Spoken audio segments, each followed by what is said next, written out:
All right, everyone. Welcome to the show today. I am your host, Billy Bateman, and I am joined by the great Trisha Wiles. Trisha, thanks for joining me today. Thanks for the intro. The great. I've never actually had that be a descriptor before my name Oh, yet. So that's a new one. well, you're in my book. You're great. I've known you for a little while, and everything you do is awesome. So, Trisha, for those that don't know you, I'll give just a little intro. You're the creative content manager there at True Influence. You also host a podcast. Great podcast. If you haven't listened to it, I'll let you plug it a little bit. Um, and But tell everyone just a little bit about yourself, about your journey to where you got today, and then True Influence. Oh yeah, the journey. That's going to be the big story there. Thanks for the intro, Billy. Yes, I'm a creative content manager here at True Influence. Actually, new in the role. Just happened in this past few months. Actually, maybe it hasn't even been a full month yet.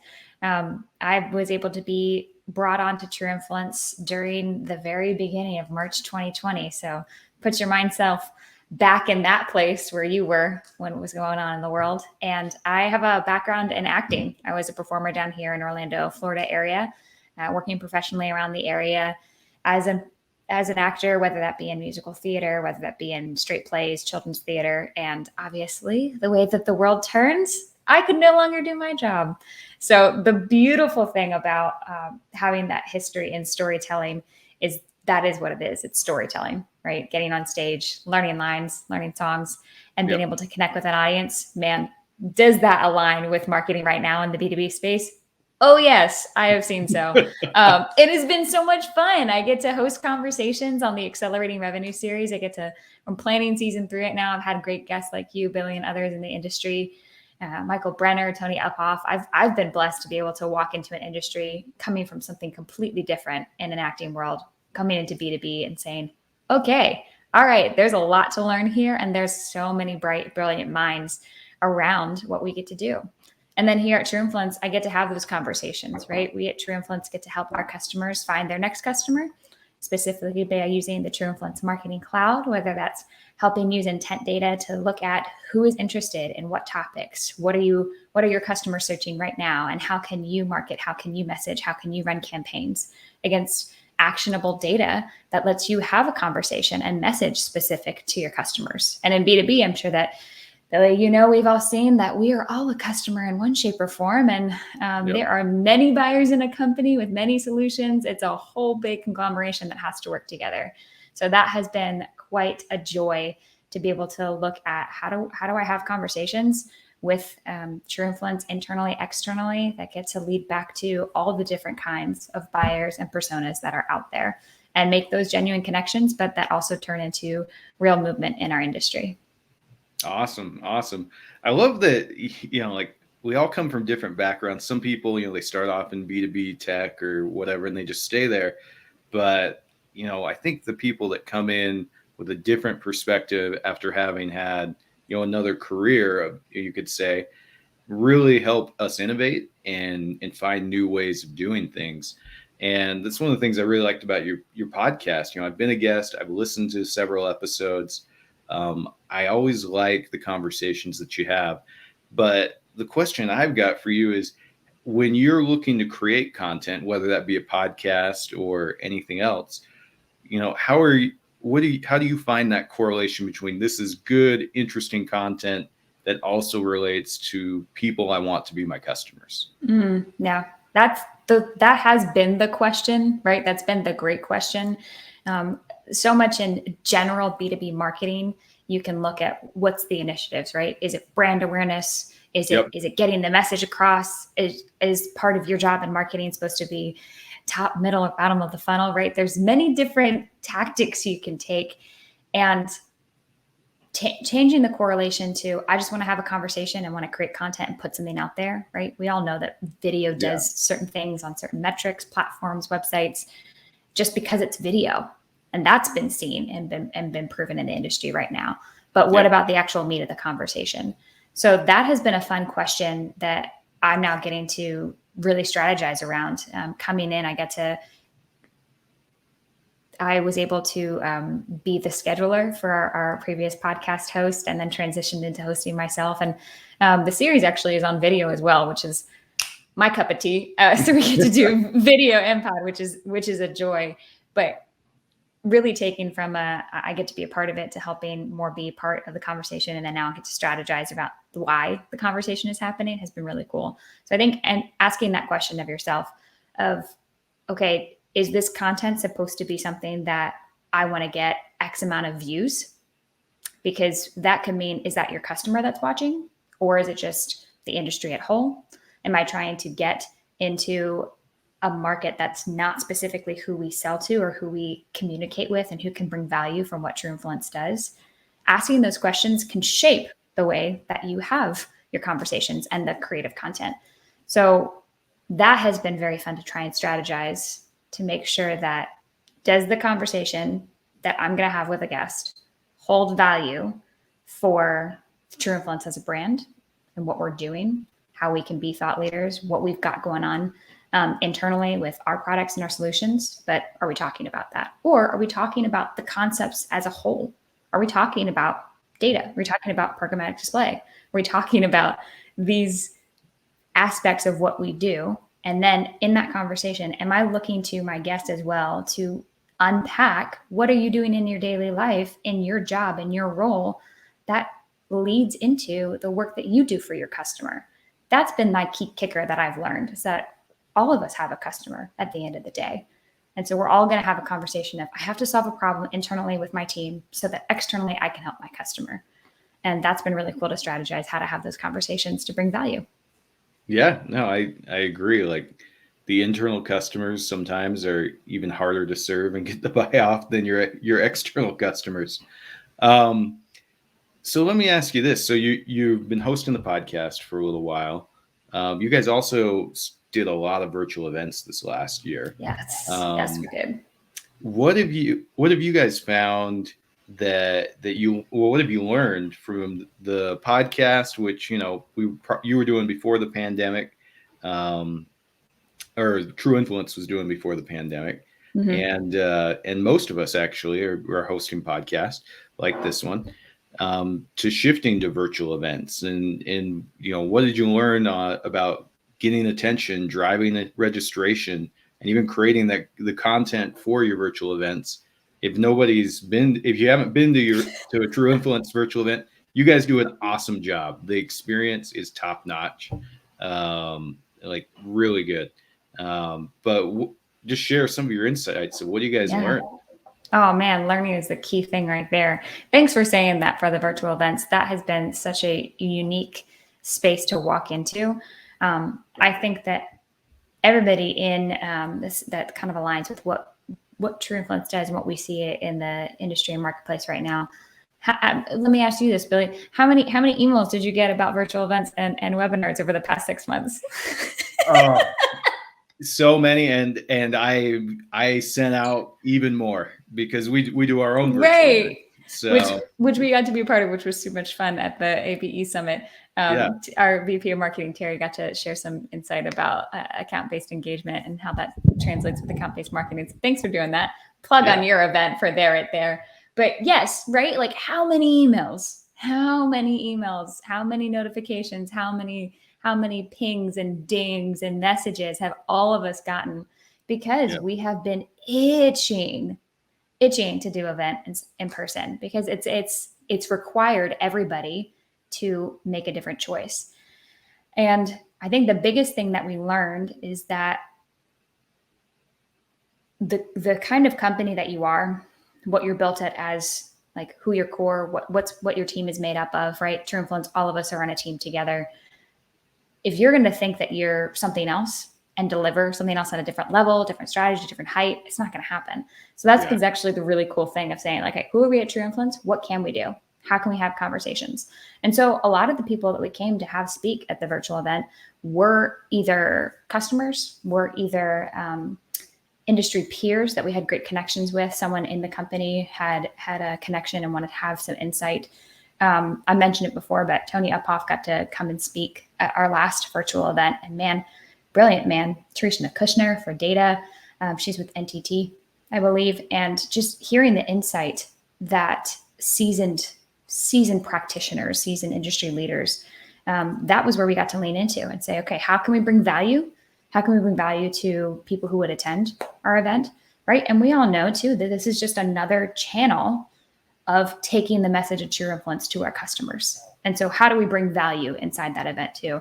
And rather than shooting for something of an insanity level and trying to take an entire trade show and put it into a 3-day, like that's when we didn't do a 3-day event. We chose instead to do 1-day event. We learned from our first one. We had it a little bit longer. And then we're like, you know what? We can have smaller conversations and make it a 2-hour event. And then we said for the third one, hey, let's put some engagement. Let's put some QR codes in there. Let's do some polls. Let's do some feedback surveys at the end. Let's do some lunch and learns and ask you to participate. So in that morphing of the virtual events, everybody in B2B was using them as a vehicle, and we all got our emails about them. We all learned from each other. And I think that was a pretty cool aspect of, okay, as a user myself, if I'm going to get an email from my other industry peer from a XYZ company that says, come to our virtual event to learn about our company, to learn about what we do, to learn about this conversation. Did I like the email that I got? Did I like the registration page? Was it easy to use? Did I enjoy the fact that I could send it to a friend? How could I invite a friend? How could I use social media, specifically LinkedIn in the B2B space, to connect and invite somebody else? Did I do it through a message? Did I do it through a post? Right. Yeah. So that was very interesting as a learner of this space. I haven't done virtual events. I've done events in my previous life for other reasons and done some trade shows and things of that nature. But actually putting one on, I get to lean on my team as a whole. We had an incredible events manager, Sarah, who really led the charge in the last one. And so that learning piece, all of us were learning together. So that has been pretty fun. And we're going to have some internal events, because we're having a sales event that we usually have for True Influence once every quarter. So that's coming up now in October. We're getting to that point where we can start to travel again, which has been interesting and fun for us. But that's also how we're built, right? True Influence is built to be virtual. And so that was a precedent beforehand, before March 2020, that every quarter sales would have their in-person event. So it was interesting to kind of say, oh, we are virtual, and let's put a virtual event in there too. Yeah, we were planning on doing our first event before the pandemic. Just, hey, 2020, we're going to do one of these virtual events. And then it was like, well, we have no other option now. Everything else was taken off the table. And I agree with you. Like, there was so much to be learned, and like everything from recruiting speakers to more of an industry level event, which is what we do every quarter, something that's more not really like about chat funnels, but it's about the industry we serve and how do we provide content to everybody to help everyone learn together. But I really loved your events. You had Jay Leno, which is one of my favorites. He was great. He got to be in his garage of cars and got to speak and do some comedy as an icebreaker there. But since everybody's doing it, that was the question of it's no secret sauce. It's asking your customers and talking to them directly and saying, what questions are you facing right now? Yep. Right? How do you get the job done? What are the challenges and roadblocks in your way? Yep. Okay, these are the questions. Who's qualified to ideate about that, answer that, and unpack that? And I think, actually, I will say this was a really cool moment. We didn't publicize it, and it was a thought afterwards of like, should have recorded this. And I'm kind of glad we didn't. So we had Terry Arnold from True Influence, we had Tony Uphoff, and we had Shelly Morrison from Domo. And the 3 panelists said yes to a post-event lunch and learn. And we had a few people from the summit sign up. And we're in this room, and they've gotten their gift cards for Grubhubs, but more importantly, it was, hey, what did you take away from the summit, and specifically the marketing panel, and how it relates to data and how marketing can align to make sure that we're active. How does data accelerate revenue? How do we use data in our marketing? And they all came with their questions. They all came with a follow-up question. And it went over. It went longer than expected. And I'm sitting there in this room, and I'm just watching everybody. It's only 7 of us, and they're all practitioners. Everybody has a job to do. They have a day job in this industry. And they're just talking and trying to solve problems together and saying, what about this? And even some of the other guests that came and signed up for the Lunch and Learn were able to jump in as well and say, hey, you said this. What about this practice? Or what about this tactic? I'm doing this here for my company, or what we're doing internally here. Or we're reaching to our customers this way. And even just bringing that together to be able to say, all right, it's the conversation, and the conversation creates the content itself. So it was a moment of like, I wish I recorded this so I could use this later. But I also was so glad of like, sometimes it's worth it to not record the content, because that content, that conversation facilitated those relationships, had a moment of genuine conversation. And it wasn't this something that we went live and we talked about it. So it's hard sometimes, like, right, to bring the value when most of our days are just sitting on meetings, having conversations, getting work done. My husband asked me that the other day. He's like, what do you do on your meetings? And I was like, we talk and we get work done. He's like, do you do things? And I was like, yes, we do things, but we talk.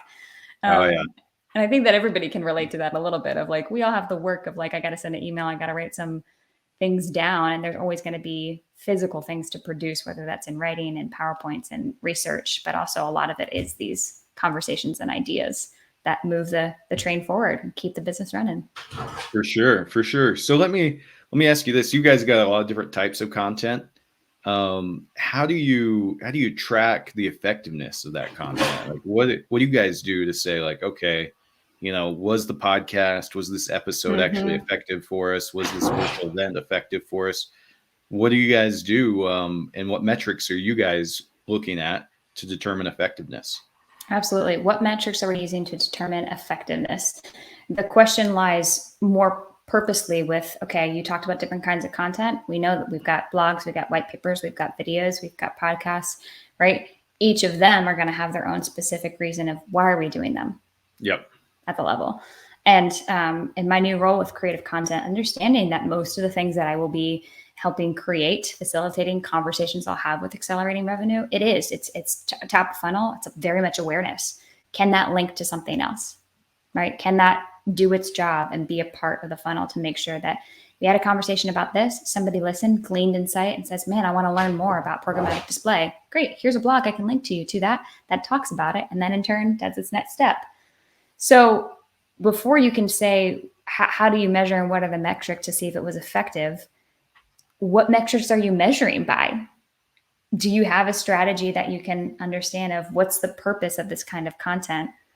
Is it truly for this brand awareness? Or is it really for, hey, I want to gate a piece of content to then in turn take that and give sales an actual lead that they can turn into their pipeline, right?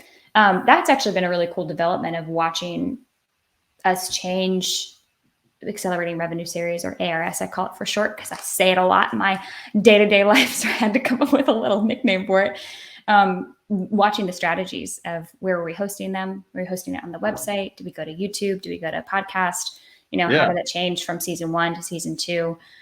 Did we use something like Domo as reporting? Were we able to track some of those Marketo pages, using those marketing automation pages to understand the strategies around it? So I think that it is going to be different. And the question that you ask is very pertinent because we're in that planning stage right now, right? Like season 3 has not come out yet. I'm itching. I'm excited for the conversations I'm going to have, but that's part of this strategic planning now of we're going to have a point and have a purpose. And that each of these pieces of content get to be different. I think that that's been a new revelation on my end of, I don't want to make content just for the sake to say that I checked the box and a piece of content was made. I want to make sure that every single piece of content that is delivered, at least for my group, and then in turn from marketing, that there is an intention behind it. There's a purpose behind it, and it can make sure that it fits together in the whole story of what True Influence is doing, which to me, that's right to the heart and the core of who I am and what we do, is that it's all going to be a story. It's all going to be told somehow. So let's have a clear beginning, middle, and end. Right. And so then we get to really strategize around that. I like it. I want to circle back to something you mentioned though, gating content. So I can't make up my mind, and I'm interested to just get your opinion on gating content. Like there's been some people that like ungate it all, let people read it, and they'll come to you if if you're the right fit, they'll raise their hand. And then, there's kind of an older school mentality where they gate almost everything that's, not just a very high level blog post. Where do you fall in there? Like, where do you feel the balance is with gating content to get those leads for your sales team? Because we got to get leads. Right. I had asked one of my leaders specifically about this, and R.K. Maniani, he is one of our co-founders. He had a really great perspective on it, where what kind of value does that piece of content bring? And is it valuable enough to say, like, hey, in the industry, I'm going to give you my email for this piece of content so I can learn as an individual. And I'm having to remind myself, Trisha, my email that's connected to me, if you do your research, you can find my business email. That is out there, that is plain. And I know that, like, as an individual, I am a part of many people's buyer's journey. Like, I know that I have opted in because I want to learn. Yep. And I'm trying to research. I'm trying to understand. I'm looking at solutions that are going to help the creative content group and the work that we're doing in marketing to reach our customers. I understand that that's part of it.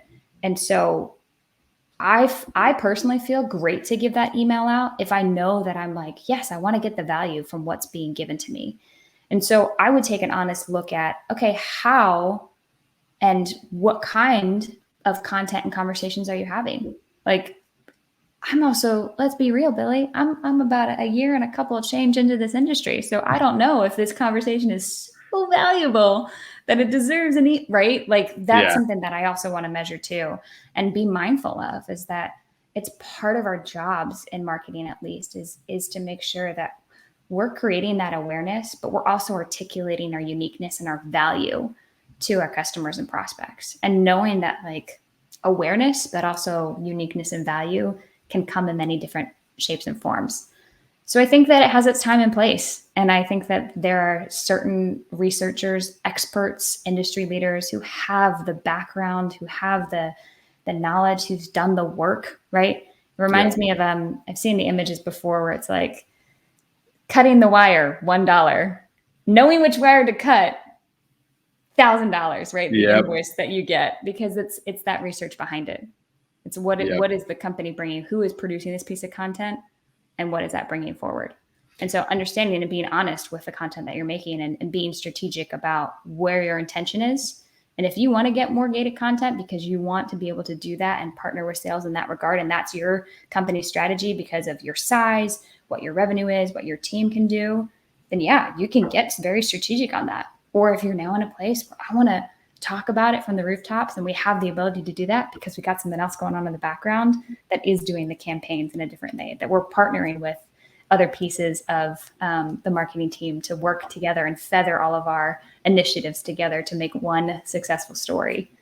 I think it's a good thing to look internally and see what you can do and what's expected of you, and how can you help your company as a whole grow, not just your one department. I like it. I think, as you said, like, looking at, do I really provide value, enough that I would give my own email for this content, is a good way of looking at it. So I also wanted to circle back one more time to your podcast. For your next season of Accelerating Revenue, you're doing it live on LinkedIn. Yes. So I've heard of a few people starting to do this. I think it's a really interesting idea. But what sparked that idea and got you going down that path? Oh man, the spark of the idea, I got to give it to Brian Geis, our founder and CEO. The value of live conversations, the value of conversations in general, and for us, part of our ethics and who we are is truth matters, right? And having honest conversations. That there's an ability to be active in our marketplace and on these channels. And we understand that people are going to have questions. Yeah. People are going to come and listen and be able to input into the conversation. So strategically, I was like, great. Historically, the way that I film most of my episodes and with my guests, if we do our preparation right, sometimes we'll have a moment of like, oh, I need to re-say that. I stuttered over something, or I got to change something up. But I noticed, traditionally looking at the footage, most of the episodes, I would just film it in a one shot with the guest. I had my questions. We had a pre-interview. We had our system of how we prepared and how we got ready for the conversation. And so to me, it just made sense. I was like, okay, well, if as a host, this has been kind of like second nature to have a live conversation and just talk, and know where it's going to go, know what the purpose of, know what we're going to unpack. Don't do it yet on the pre-interview. I've done that before. Side note, if you host a podcast, don't go too deep on your pre-interview. I feel like you miss out sometimes. Yeah. Save the goodness for the actual episode, right? But that was also of like, that's an ability that we were able to do. We've done over 70 episodes, and I was like, we can have live conversations. So we tested it out a little bit actually for the summit as we prepared. And it was a good tester for me to know that you can go live and know that like I can stutter, I can mess up a word, I can slur something or say something differently. And we're all humans. We all do it. Yeah. And if we're understanding that our listeners and our viewers and whoever's gaining the information from this content is aware that this is going to be live, there's a genuineness about it. And that to me is part of what Truth Matters is being honest with that conversation. So we're able to take a look at that, host the conversation there, but also like, hey, repurpose the content. We are going to use it in many different formats that it might pop back up 6 months later in something else that comes under from a different campaign for our customers that the person on LinkedIn never would have seen that because that conversation wasn't specifically catered towards them and it wasn't for that person and for that customer persona. And it wasn't supposed to bring value to who they are and what they do. However, the door's open and you can come and listen and continue to learn. Awesome. I'm excited to see how that goes. Me too. I might even try a few of them myself. So awesome, Trisha. Thank you so much. If people want to get a hold of you and continue the conversation or learn more about True Influence, what's the best way for them to reach out? Absolutely. You can reach out on LinkedIn. It's where I will be the most active. And trueinfluence.com has all of the goodness about who we are, what we do, and why it matters, and helping our customers connect with their customers. So it's where you can find me. And I'm excited to be doing the things online as well. It's going to be a fun year. Well, end of the year. I feel like the year's almost over, right? I know. We're into August now. Like, don't tell me that. So don't tell me that. All right, Trisha. Well, thanks again, and we'll chat later. All right. Thanks, Billy.